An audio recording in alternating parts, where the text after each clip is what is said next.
le dimanche 24 août sera un grand jour pour l'histoire du monde où Marc Harriman m'a ramené à la vie. Il y a quelques jours, il ramenait à la vie Yasser Arafat, et c'est mon tour, Isaac Rabin est mon nom.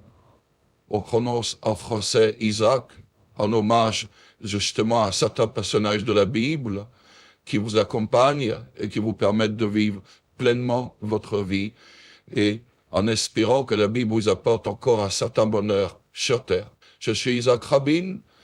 Mon rôle est de venir vers vous pour vous parler de paix. Souvenez-vous de la paix des braves qui a été signée entre Palestiniens et le monde israélien. Cette paix, aujourd'hui, le monde en a tellement besoin. Quand nous voyons la guerre qu'il y a entre les Palestiniens et les Juifs, on appelle à la paix, c'est normal. Et surtout, on rappelle la paix et on rappelle les actes du passé. Aujourd'hui, on doit bien reconnaître qu'il n'y a plus de visage de la paix, et c'est pour ça que le monde est en guerre. Jean-Paul II, Mère Teresa, Yasser Arafat et moi-même, c'est parce que nous sommes morts qu'aujourd'hui la paix n'existe plus dans ces pays-là, dans ces pays arabes, où les Arabes et les Juifs sont capables de vivre en frères et en amis. Mais c'est vrai que c'est difficile quand vous êtes juif d'accepter les Arabes, et c'est difficile quand vous êtes arabe d'accepter les Juifs, parce que c'est un problème de conflit religieux, et qui remonte à Abraham, la Terre Sainte. Abraham est-il juif ou est-il arabe? Évidemment, beaucoup de gens ont pensé qu'il était arabe parce que les Juifs ont tendance à ne pas se reproduire avec une race qui ne serait pas la leur.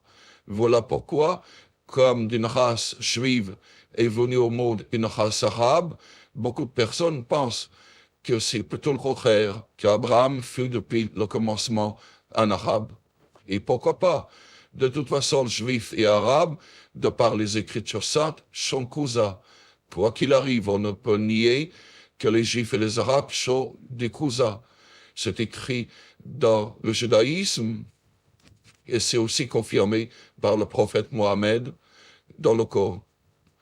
Je vous demande à tous la paix, revenons aux jours heureux du bonheur, arrêtons de faire couler le sang sur la terre sainte, c'est un sacrilège contre Dieu, c'est un péché contre lui, vous faites couler le sang de la race de David et le sang de la race d'Abraham, ce que vous faites est très grave, parce que le sang humain ne peut être coulé en vain.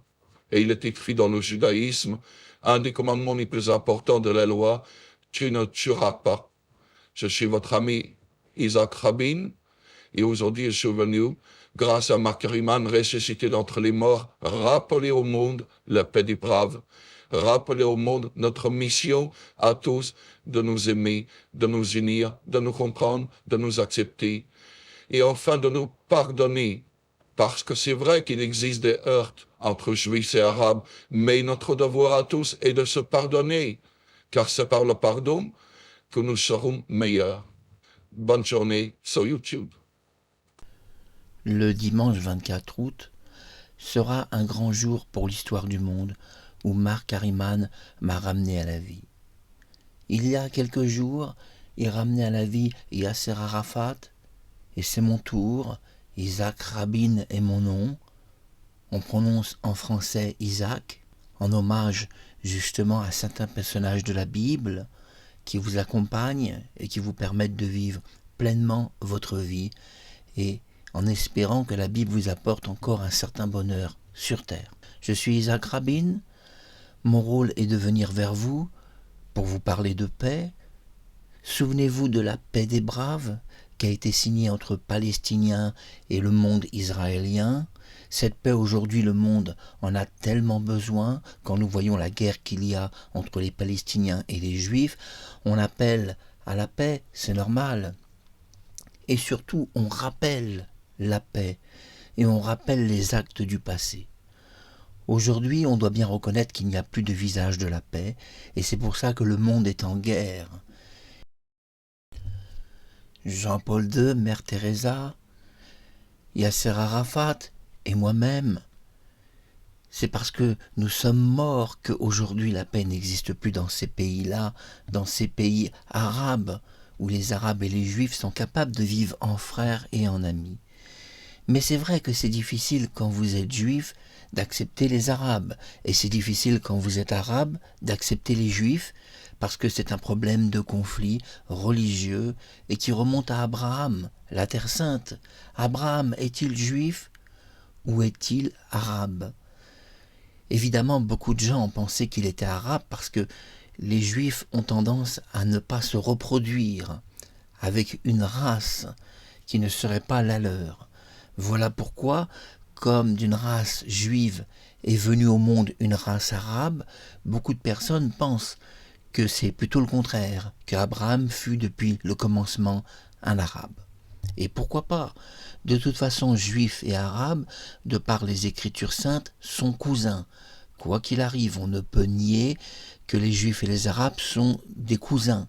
C'est écrit dans le judaïsme et c'est aussi confirmé par le prophète Mohammed dans le Coran. Je vous demande à tous la paix, revenons au jour heureux du bonheur, arrêtons de faire couler le sang sur la terre sainte, c'est un sacrilège contre Dieu, c'est un péché contre lui, vous faites couler le sang de la race de David et le sang de la race d'Abraham, ce que vous faites est très grave parce que le sang humain ne peut être coulé en vain. Et il est écrit dans le judaïsme, un des commandements les plus importants de la loi, tu ne tueras pas. Je suis votre ami Isaac Rabin et aujourd'hui je suis venu, grâce à Marc Harriman, ressuscité d'entre les morts, rappeler au monde la paix des braves, rappeler au monde notre mission à tous de nous aimer, de nous unir, de nous comprendre, de nous accepter et enfin de nous pardonner. Parce que c'est vrai qu'il existe des heurts entre juifs et arabes, mais notre devoir à tous est de se pardonner, car c'est par le pardon que nous serons meilleurs. Bonne journée sur YouTube.